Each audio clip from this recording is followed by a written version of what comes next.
agradezco de corazón la oportunidad de participar en este importante acontecimiento de la Iglesia de Córdoba, que además trasciende a toda la Iglesia, tanto por la figura de San Juan de Ávila como por la universalidad de los participantes en este encuentro. Muchas gracias al señor obispo, don Demetrio Fernández González, al comité académico, en especial a don Antonio Llamas Vela, que tuvo la audacia de tocarme la puerta en este sentido, y a la Secretaría Técnica por esta iniciativa de celebrar los aniversarios de San Juan de Ávila, abriendo la oportunidad de reflexionar sobre su legado intelectual, indisolublemente ligado a su experiencia de Dios en Cristo y a su continuo discernir el paso del Espíritu Santo en nuestra historia. Este primer día del segundo Congreso Internacional se propone reflexionar sobre la actualidad de San Juan de Ávila. En ese espíritu me propongo compartir algunas ideas sobre algo que podría considerarse prioritario en el proceso de renovación de la Iglesia Católica impulsada desde el Concilio Ecuménico Vaticano II, llegar a ser una comunidad eclesial que discierne para servir a la misión del crucificado resucitado. Es por ello que he titulado esta exposición Hacia una Iglesia sinodal que discierne, San Juan de Ávila y San Ignacio de Loyola, fuentes de inspiración. Me propongo desarrollar esa idea en estos 6 elementos, ¿no? Desde la actualidad de San Juan de Ávila y San Ignacio de Loyola, pasar a una reflexión sobre el discernimiento en común, condición de una iglesia sinodal, discernimiento y vida cristiana, Ignacio de Loyola y Juan de Ávila, que son maestros de discernimiento. El discernimiento eclesial se produce actualmente en la sociedad secular. Luego expondré 4 claves del discernimiento en común y luego concluyo con una llamada a la conversión. La experiencia espiritual de San Juan de Ávila y San Ignacio de Loyola poseen una indudable fuerza inspirativa para una iglesia empeñada en renovarse a la luz del Espíritu, para lo cual necesita la escucha atenta de la palabra y afinar el discernimiento en común, dimensiones sustantivas de la experiencia espiritual vividas en profundidad por ambos santos. En las demás intervenciones previstas en el programa de este Congreso Internacional, sus participantes encontrarán una múltiple y rica mirada sobre la inspiradora relación entre los dos santos, su apostolado y su espiritualidad. Ambos vivieron un cambio de época que exigió una muy difícil renovación de la Iglesia Católica. El Concilio de Trento, que se prolongó desde 1545 hasta 1563, fue el gran foro ecuménico en el que se fraguó esa necesaria reforma de la Iglesia para responder a la complejidad de la época que se abría con todas sus incertidumbres y desafíos.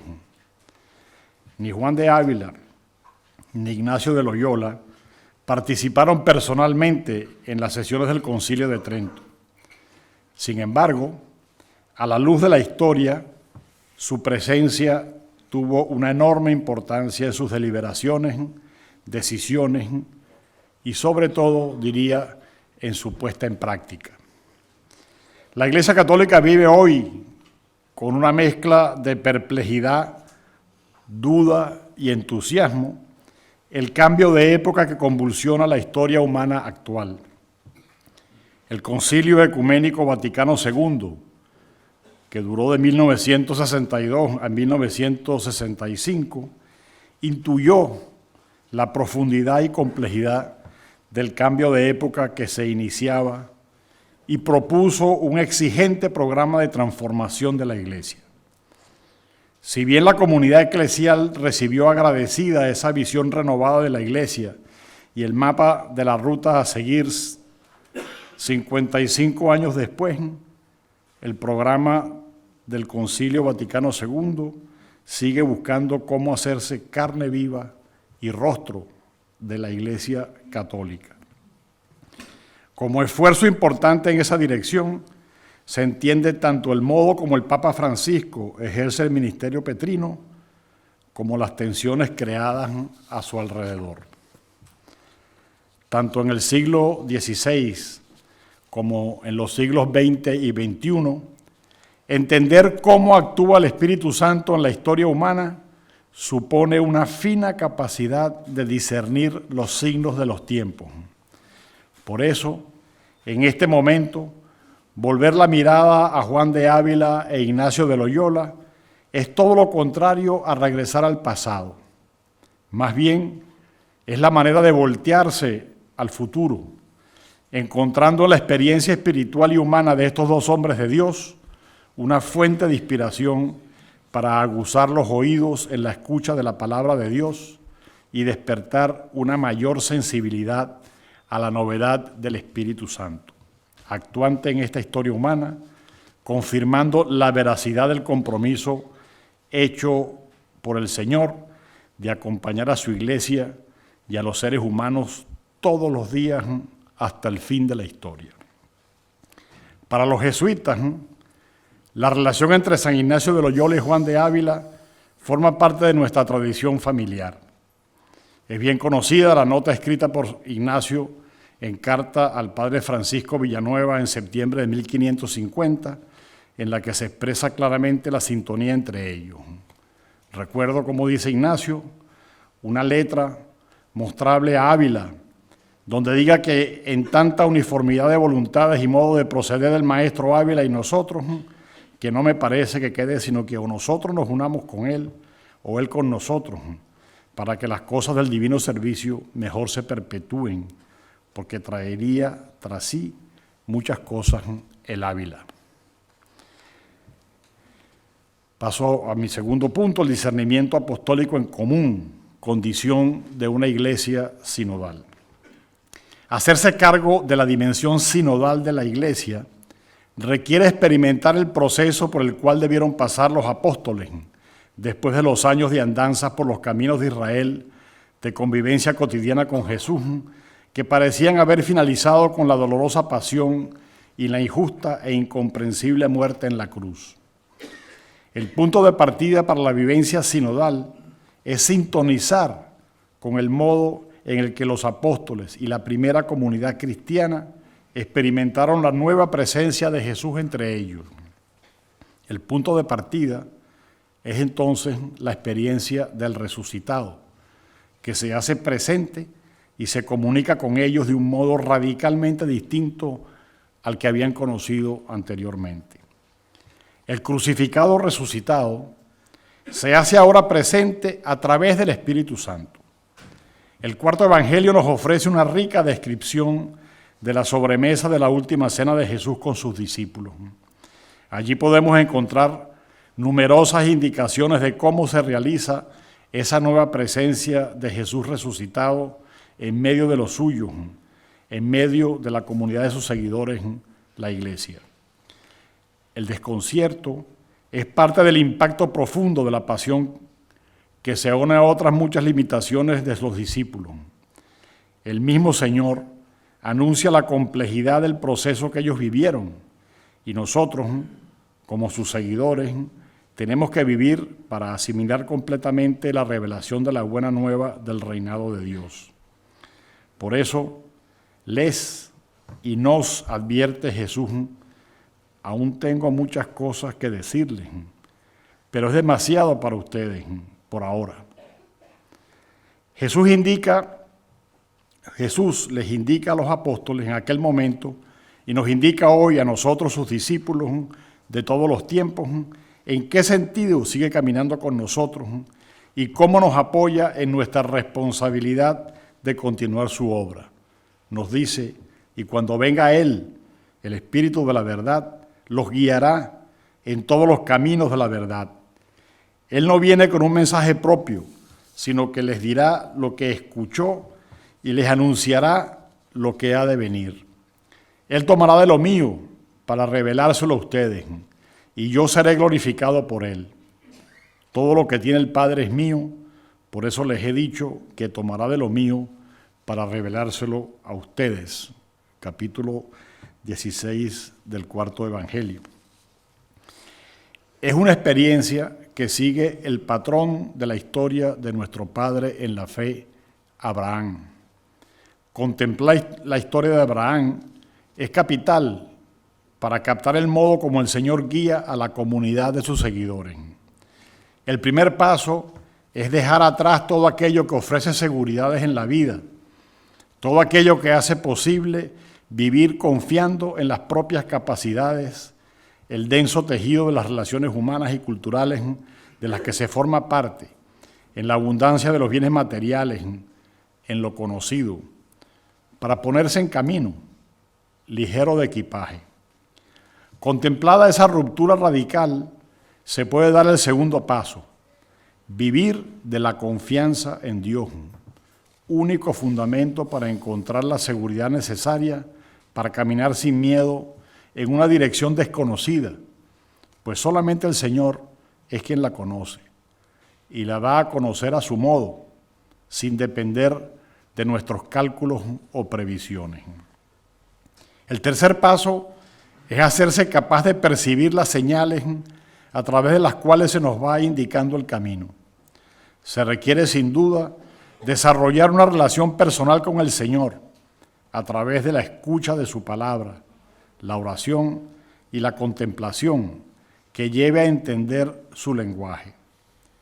Una relación con el Señor que, siendo personal, no se restringe a la individualidad, porque la comunidad es uno de los primeros frutos de la experiencia del crucificado resucitado. Es en la comunidad donde se desarrolla la capacidad de percibir y seguir los signos que marcan el camino que el Señor va indicando.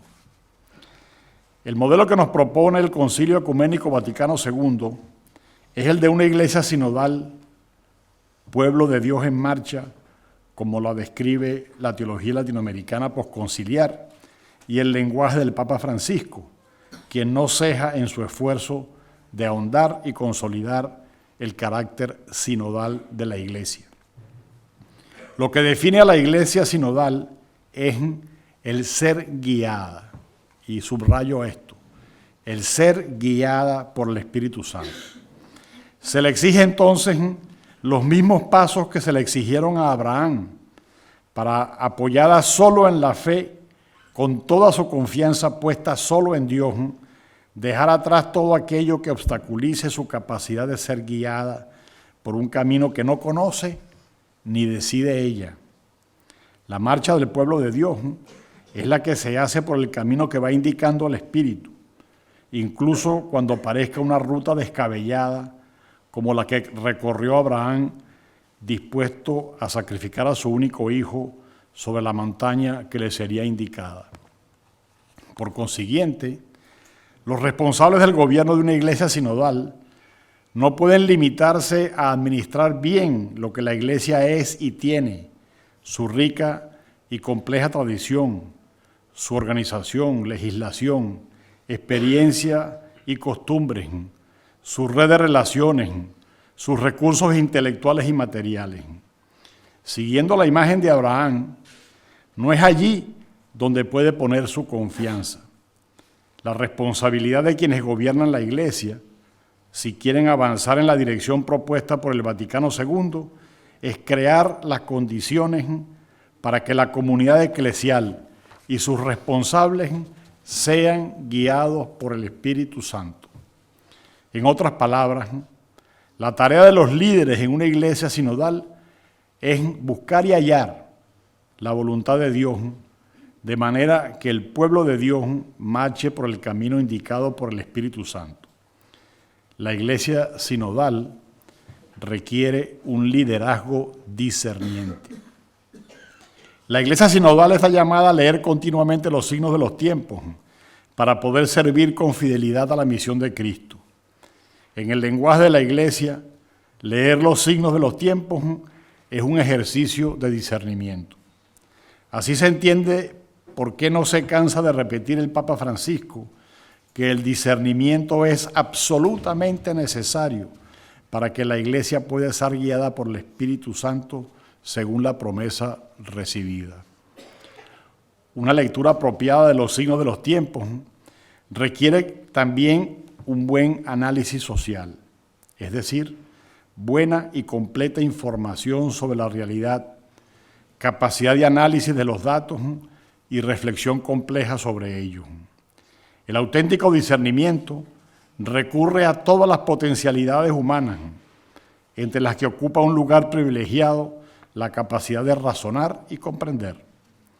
El discernimiento espiritual necesita la obtención de información completa, adecuada a lo que se pretende discernir, junto a la capacidad de comprender el contexto social, económico y político en el que se mueve la comunidad e instrumentos intelectuales para aprovechar la información recabada y los análisis realizados.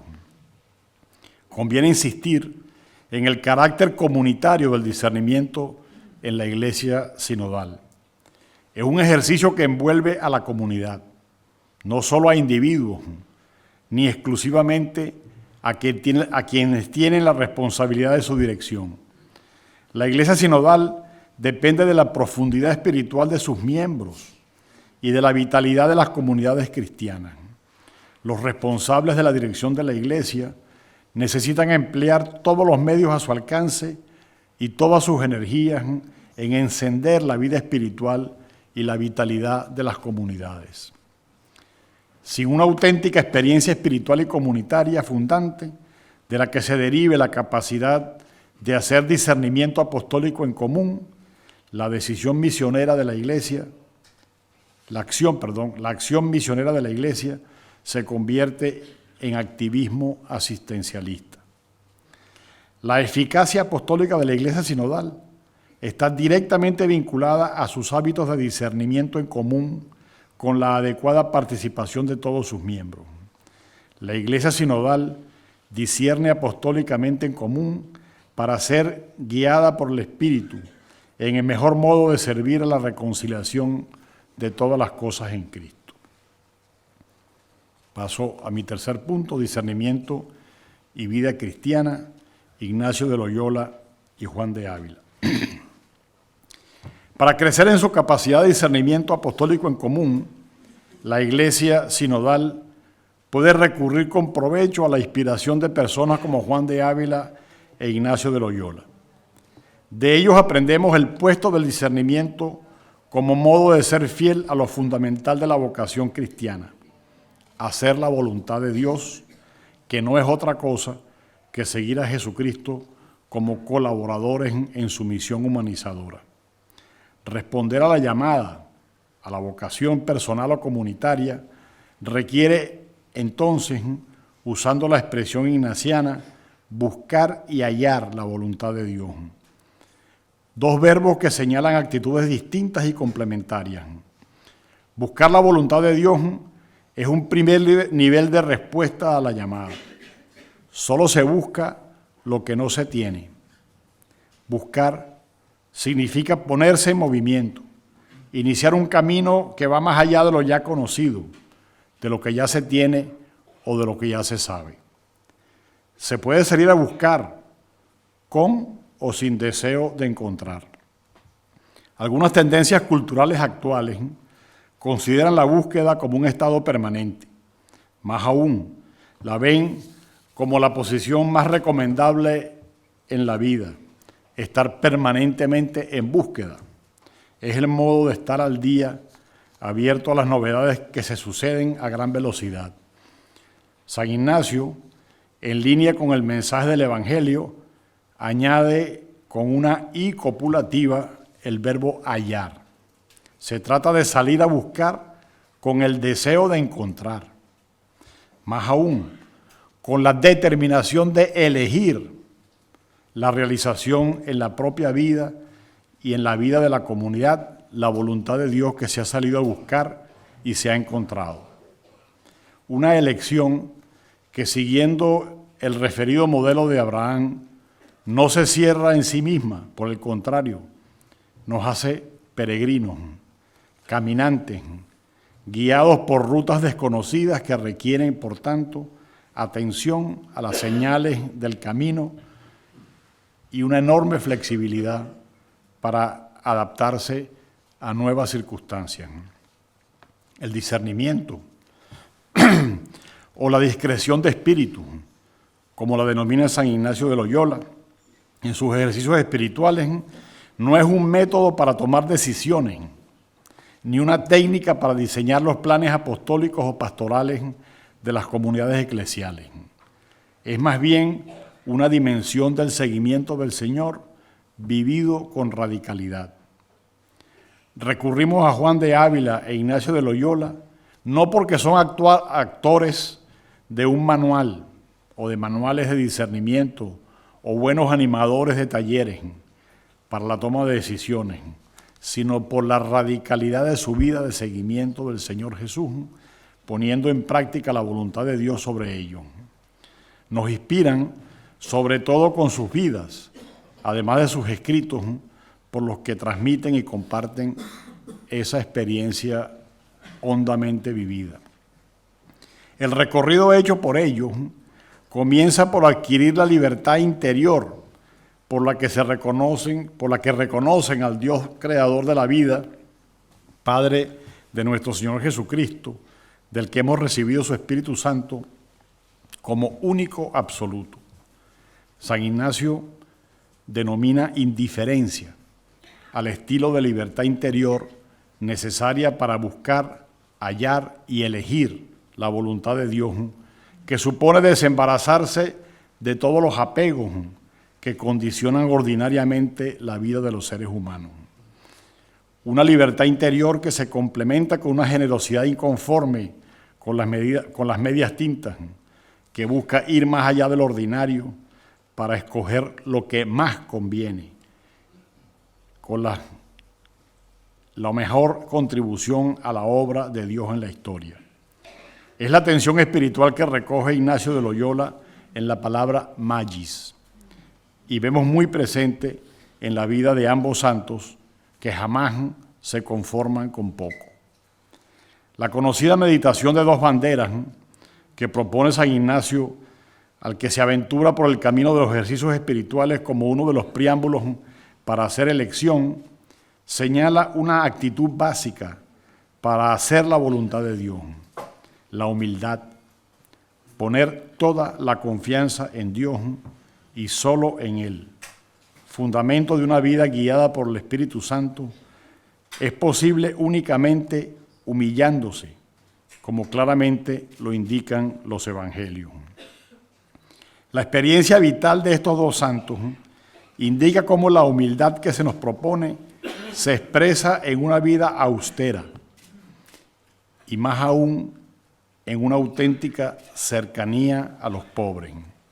Cada uno de ellos encuentra la forma personal de austeridad de su vida y también en la de quienes lo siguen o acompañan.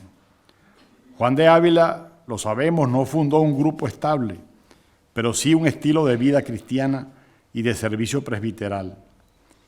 Ignacio de Loyola dedicó muchas horas de oración y discreción de espíritu a diseñar el estilo de vida en pobreza de la Compañía de Jesús.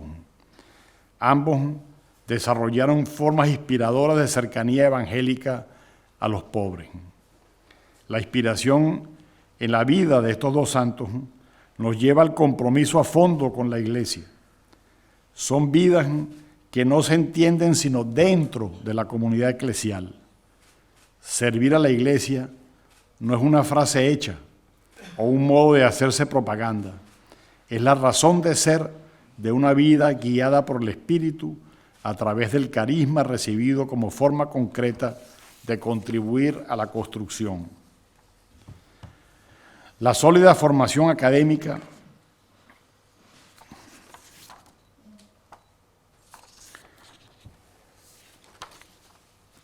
a la construcción de un cuerpo cuya cabeza es Cristo.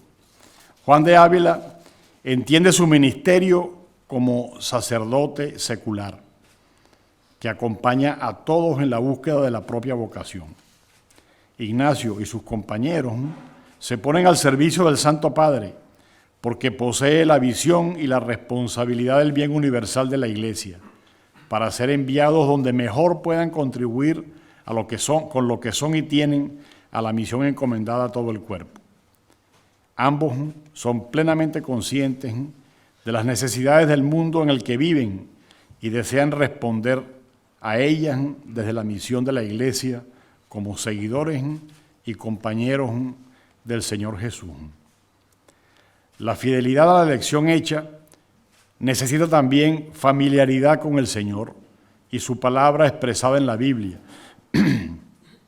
Tanto la vida de la comunidad eclesial como la vida cristiana personal se alimentan del conocimiento y la lectura asidua de la Escritura, de la oración, la contemplación y la participación en la Eucaristía. La lectura orante de la Biblia fue pasión en la vida de Juan de Ávila y se refleja con fuerza en los ejercicios espirituales de Ignacio de Loyola. Una escuela en la que también se aprende la lectura orante de los movimientos espirituales, mociones lo llama Ignacio, desarrollando la sensibilidad para discernir a aquellos que llevan a Dios consolación o los que lo alejan, desolación. En su breve regla para la vida cristiana, San Juan de Ávila se refiere a esa necesaria familiaridad con Dios.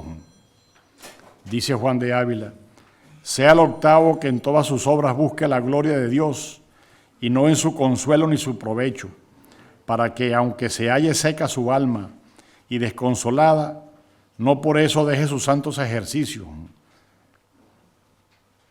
con que Dios se glorifica y se sirve, y así ordene cuanto hiciere a que Dios sea glorificado, conforme al consejo de San Pablo que dice: ahora comáis o bebáis o hagáis otra cualquier cosa, todo lo haced para la gloria de Dios. Y pues las obras naturales, como el comer y beber, dice el apóstol, que se hagan para gloria de Dios, mucha más razón es que se haga la oración y todo lo demás. La experiencia de estos dos hombres de Dios confirman con fuerza la necesidad de la confrontación con otras personas para verificar la lectura que se hace de los propios movimientos interiores. Su experiencia les dice que nadie posee en exclusiva las claves de la comunicación con Dios. Tanto en el discernimiento como en la vida espiritual cristiana, toda persona necesita ser acompañada. También aquí San Juan de Ávila es categórico. Cito: la nona regla: conviene que para lo que toca el régimen de vuestra conciencia, toméis por guía y padre alguna persona letrada y experimentada y ejercitada en las cosas de Dios, y no toméis quien no tenga unos sin otro. Y pues tanto en acertar os va con buena guía, debéis con mucha instancia pedir al Señor que os lo encamine, y encaminada fialde con mucha seguridad vuestro corazón. No le escondáis cosa buena ni mala, la buena para que la examine y os avise, y la mala para que la corrija. Y cosa de importancia no hagáis sin su parecer, teniendo confianza en Dios, que es amigo de obediencia, que por nada en el corazón y lengua de vuestra guía lo que le conviene a vuestra salud. Y tened por cierto que aunque mucho busquéis, no hallaréis otro camino tan cierto ni tan seguro para hallar la voluntad de Dios como este de la humilde obediencia, tan aconsejado por todos los santos y tan probado por muchos de ellos, según nos da testimonio la vida de los santos padres. Y porque pocas veces estos tales varones se hallan, es bueno, sin decir mal de los otros, escoger a quien Dios os encamine, uno entre mil, al cual en el nombre de Dios inclinéis vuestra oreja con toda obediencia y humildad.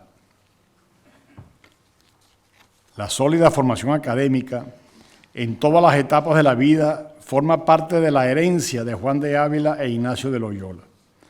Cultivar el pensamiento profundo y articulado forma parte de la responsabilidad pastoral de la Iglesia, tanto como abrir oportunidades a otros de educarse intelectualmente. elemento imprescindible de la formación integral de la persona. No es el objetivo de esta presentación exponer el aporte intelectual y educativo de estos dos hombres a la Iglesia.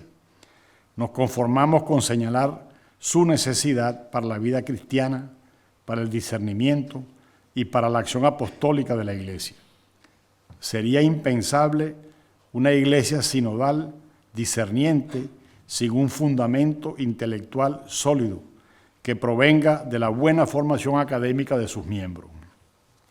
No parece descabellado imaginar que Ignacio de Loyola y Juan de Ávila contemplaron con alguna frecuencia los pasajes evangélicos de las tentaciones de Jesús y encontramos en ellos importantes elementos de discernimiento. Los evangelios nos cuentan cómo Jesús eligió un estado de vida con precisas opciones frente a la relación con Dios, las relaciones entre los seres humanos y sobre todo el uso del poder. Jesús, superando muchas dificultades, fue coherente con esa elección a lo largo de toda su vida. Tuvo que recurrir frecuentemente al discernimiento para hallar y hacer la voluntad de Dios, al que le había conocido como Padre misericordioso, para ser consecuente con su elección de estado de vida y revelarnos su auténtico rostro. Aquí encontramos los dos tipos de discernimiento a los cuales nos enfrentamos en nuestra vida. Un primer tipo es el que se hace en momentos cruciales, en los que se decide el curso permanente o el largo plazo de la vida. Es el que se refiere a la elección del estado de vida, en lenguaje ignaciano. El otro tipo de discernimiento es el que precede las decisiones que nos permiten mantenernos en el camino escogido o nos pueden alejar del estado de vida elegido. La espiritualidad ignaciana propone el examen como el instrumento idóneo para estar alerta a la acción de Dios en la propia vida. El examen realizado varias veces al día es la recomendación de Ignacio para desarrollar ese encontrar a Dios en todas las cosas y agradecer su presencia en medio de las situaciones ordinarias de la vida humana. El examen es el modo más efectivo para ayudar a cada persona y a cada comunidad a mantener el rumbo elegido en el propio estado de vida. El Papa San Pablo VI comprendió como pocos la magnitud del desafío que representaba encarnar en la vida y estructuras de la Iglesia Católica el espíritu y las decisiones del Concilio Vaticano II. Dedicó toda su energía a impulsar este proceso, frente al cual surgieron toda clase de resistencias. El concilio vivió la experiencia de iglesia guiada por el Espíritu. Es claro que ese tipo de asamblea conciliar ecuménica es un evento extraordinario, imposible de realizarse con mucha frecuencia.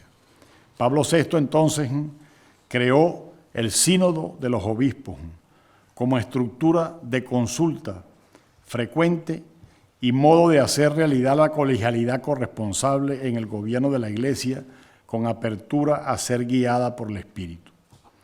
Ignacio de Loyola, por su parte, buscó incorporar el discernimiento como dimensión del proceso ordinario de toma de decisiones de un modo institucional a través de los mecanismos permanentes de lo que llama consulta.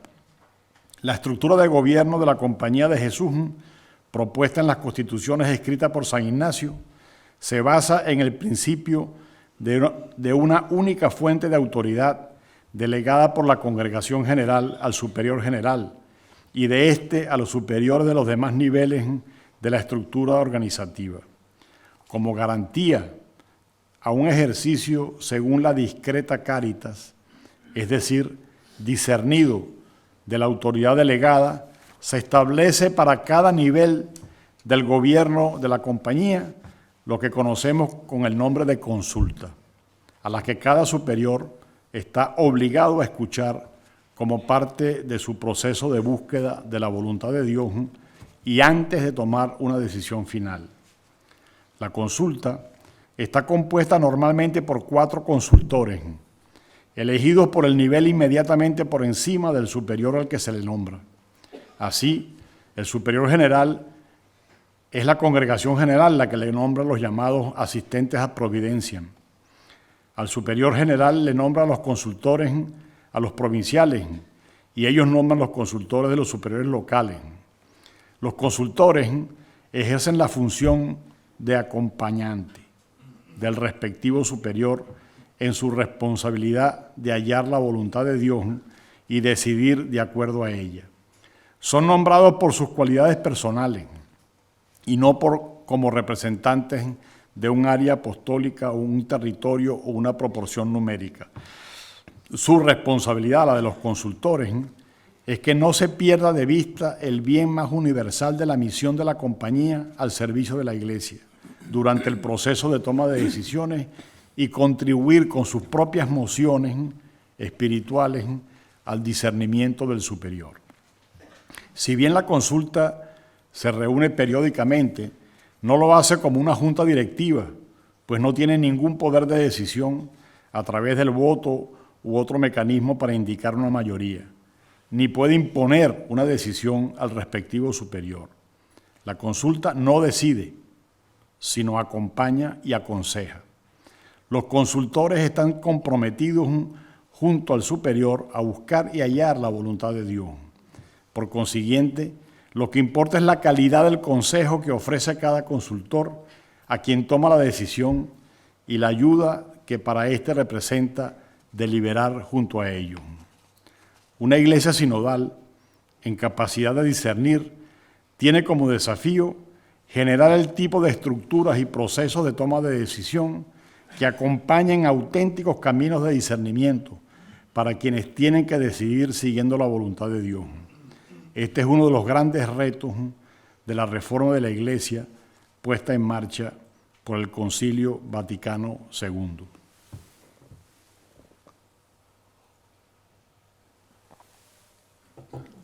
Paso al siguiente punto. El discernimiento eclesial se produce en la sociedad secular. El pueblo de Dios marcha en un contexto histórico marcado por la globalización de la injusticia estructural, un imparable deterioro del medio ambiente y complejos procesos de secularización en contextos sociales, culturales y políticos muy diversos. La inestabilidad política, producto del debilitamiento del ideal democrático, y la ilusión sobre la efectividad de los autoritarismos sectarios son también síntomas del cambio de época en el que se desarrollan nuestras vidas. En los países de larga tradición cristiana se siente con perplejidad el profundo cambio en la posición social de la Iglesia Católica. Se percibe con resignación cómo la Iglesia, sus instituciones en todos los terrenos, su voz, su influjo real en la sociedad, se va haciendo cada vez menos significativo, llegando en no pocos contextos sociales a ser realmente insignificante. ¿Cuáles son los signos de los tiempos en este contexto?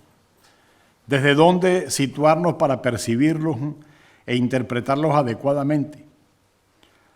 Juan de Ávila e Ignacio de Loyola vivieron también un desconcertante cambio de época que tuvo un enorme impacto en la Iglesia Católica.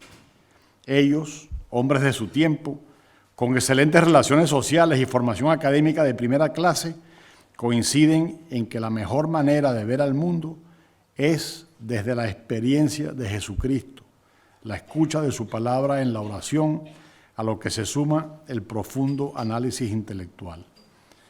¿Podemos nosotros seguir esa ruta?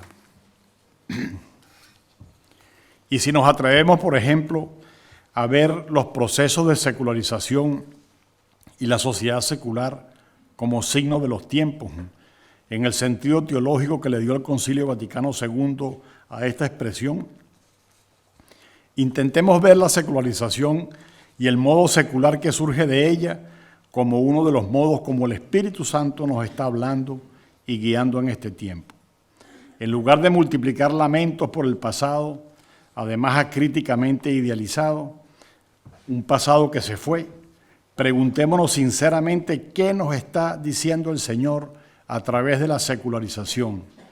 ¿Hacia dónde nos lleva el Espíritu Santo a través de ese camino que está viviendo toda la humanidad. Percibir el proceso de secularización como signo de los tiempos nos lleva en primer lugar a hacernos conscientes de cómo el mundo secular nos libera de ser católicos automáticamente, por costumbre, porque vivimos en un ambiente cristiano, porque se es parte de una familia católica en una sociedad cristiana. En una sociedad secular se es cristiano porque se quiere, porque la persona se ha hecho la pregunta, se ha informado, ha discernido y elige ser cristiana.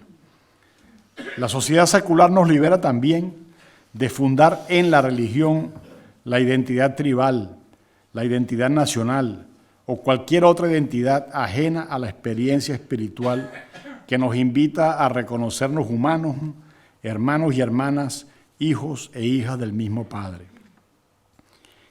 Es un contexto en el que podemos recuperar el profundo significado de las parábolas del reino en los evangelios. Lo que percibimos como insignificante puede vivirse como la pequeña dosis de levadura capaz de fermentar una buena cantidad de masa, o la pequeñísima semilla de mostaza que se convierte en un árbol que da cobijo a toda clase de vida. Por supuesto, sin olvidar que la historia es como el campo en el que su creador sembró excelente semilla de trigo, pero no faltó la mano enemiga que sembró también la cizaña. Así como recordar que no nos corresponde a nosotros separar una de otra, sino con paciencia histórica esperar la hora de la cosecha, no sea que arranquemos el trigo al intentar eliminar la hierba mala. Quizá la sociedad secular nos presente la oportunidad de recuperar la importancia del anuncio de la fe y del acompañamiento pastoral de la maduración cristiana y humana. El primer anuncio de la fe se convertiría entonces en la dimensión clave del trabajo de la Iglesia según el momento de cada una de las culturas humanas en la que se pretende sembrar la buena noticia. Sabemos bien que el anuncio de la fe se fundamenta en el testimonio de los apóstoles, de quienes Jesús el crucificado resucitado se dejó ver. Hoy pueden ser testigos quienes han tenido el encuentro personal con Cristo y dan testimonio con su vida de discípulos. Al anuncio le sigue el largo y complejo proceso de acompañar la maduración de la fe. El modelo nos lo dio el mismo Señor, que dejó atrás su condición divina para tomar la condición de siervo y hacerse obediente al Espíritu hasta entregar la propia vida. La encarnación puede vivirse como punto de partida de la redención universal, como el lento proceso de inculturación que permite colocar la levadura en el corazón de la masa. El contexto de la sociedad secular hace patente cómo la experiencia de fe no produce súbditos de un señorío terreno, sino seguidores voluntarios del señorío universal del crucificado resucitado, de quien se ha elegido libremente hacerse discípulo. De allí la importancia de las comunidades cristianas. Sabemos que la fe cristiana no se vive a solas, la fe cristiana se vive en comunidad, y es la comunidad la que garantiza el necesario acompañamiento del proceso de maduración de la fe. La Iglesia Sinodal es una comunidad de comunidades formada por personas que viven y acompañan complejos procesos de anuncio y maduración de la fe, en los que la discreción de espíritu, alimentada por la lectura orante de la Escritura, la oración contemplativa y la participación eucarística, tienen un papel de singular importancia. Paso a exponer 4 claves del discernimiento en común. El discernimiento, en cualquiera de sus modalidades, pide la participación de la totalidad de la persona, a saber, de su sensibilidad, afectividad, inteligencia y conciencia. Incluye siempre a la persona y a la comunidad. En el discernimiento personal se hace necesariamente referencia a las relaciones sociales o comunitarias de quien hace el proceso, que además es un proceso intersubjetivo, pues se realiza dentro de algún tipo de comunidad, bien sea familiar, eclesial, la de un instituto religioso o una obra apostólica determinada. El discernimiento es posible por el deseo de Dios de comunicarse con los seres humanos y la decisión de hacerlo de muchas maneras distintas y complementarias. Actuar ese deseo de Dios en la propia vida de los seres humanos supone abrirse a Dios y confiar en Él. Supone la fe como base de una relación fecunda entre Dios y cada persona, entre Dios y las comunidades en las que los seres humanos desarrollan su vida. Si elegimos hacer parte de la comunidad de los seguidores de Jesús, comprometida en continuar su obra evangelizadora, experimentamos cómo Dios guía a la iglesia a través del Espíritu Santo y cómo el discernimiento se hace necesario para profundizar el diálogo con el Señor y convertirnos en colaboradores de su acción en la historia. La vida espiritual es, por tanto, la condición de posibilidad del discernimiento. Juan de Ávila e Ignacio de Loyola son testimonio vivo y actual de lo que significa vivir en y del Espíritu. La condición de posibilidad de una iglesia sinodal que discierne es que sea una iglesia espiritualmente viva. Para ello, como ya hemos dicho, son claves la escucha de la palabra, la oración asidua en todas sus formas y la vivencia eucarística, así como la cercanía a los pobres y dar testimonio del Evangelio en el contexto social en el que se vive. Por otra parte, conviene recordar que es necesario llamar discernimiento a cualquier proceso de toma de decisiones personales o de la comunidad. Corremos el peligro de banalizar no solo la palabra, sino la experiencia y significado profundo del discernimiento cuando lo usamos indiscriminadamente. El discernimiento es siempre difícil y solo vale la pena cuando se trata de materias o situaciones de primera importancia, en los cuales no es totalmente claro qué hacer, cómo hacerlo, qué es mejor o cómo hacerlo de la mejor forma posible. Sobre todo el discernimiento en común, que supone concentrar tantas energías y voluntades de una comunidad. El discernimiento se hace necesario cuando nos proponemos hacer lo que Ignacio de Loyola llama elecciones, o sea, el tipo de decisiones que permiten poner en práctica la voluntad de Dios en los aspectos medulares de la propia vida o de la vida de la comunidad de la mejor manera posible, según las personas, grupos, tiempos y lugares. De allí que una primera clave para iniciar un proceso de discernimiento en común sea escoger acertadamente la materia del discernimiento y contar con la información completa y de calidad sobre ella. Una segunda clave para sacar provecho del discernimiento en común es establecer con claridad quiénes participan en el proceso, por qué y en qué condición lo hacen. Es decir, cada participante debe saber con exactitud y aceptar libremente por qué forma parte del grupo que discierne y en qué condición lo hace. La materia sobre la que se hace la elección es el principal criterio para decidir a quienes se invita a participar.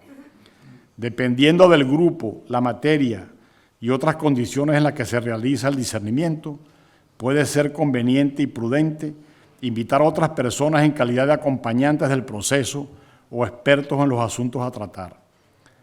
Todas las personas invitadas a participar deben tener acceso a la información completa con la que se cuenta. Dejar muy claro cómo se tomará la decisión final es una tercera clave para un discernimiento en común exitoso. Desde el comienzo del proceso, cada uno de los participantes debe conocer y aceptar libremente la forma en la que se llegará a la elección como resultado del discernimiento. La identidad y características de cada comunidad o grupo indicarán el modo adecuado de llegar a una decisión final.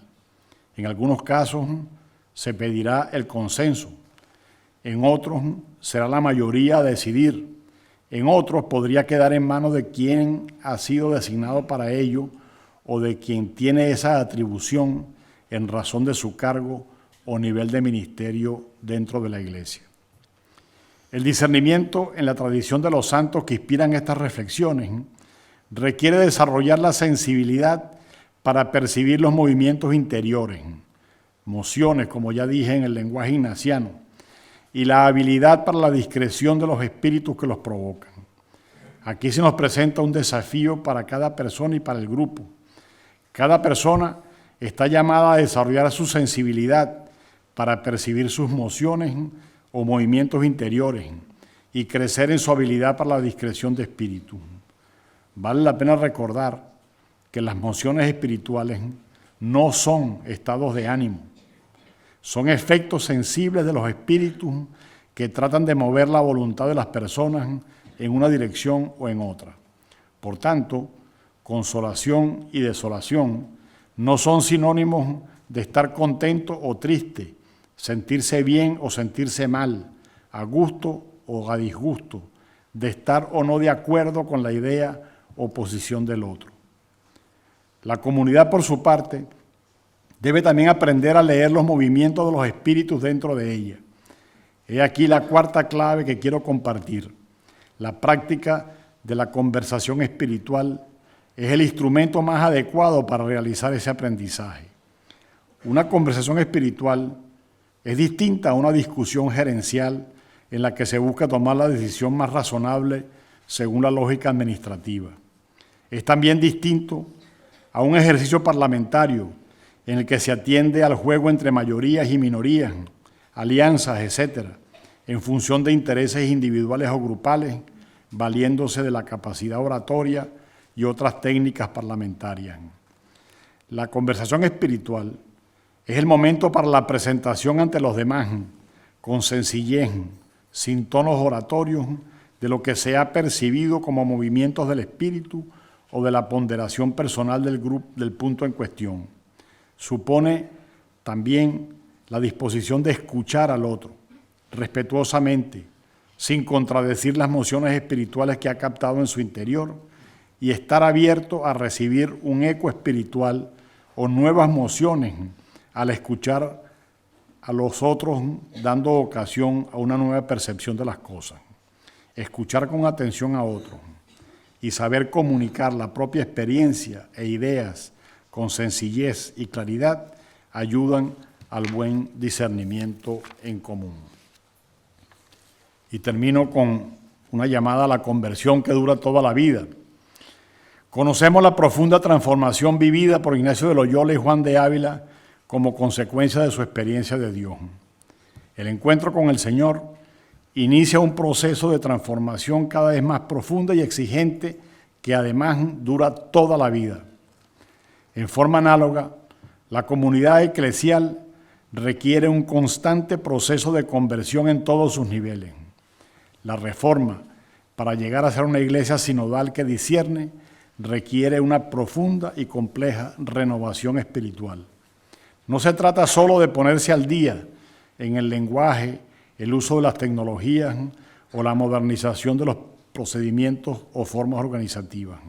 La llamada es a la conversión personal, comunitaria e institucional.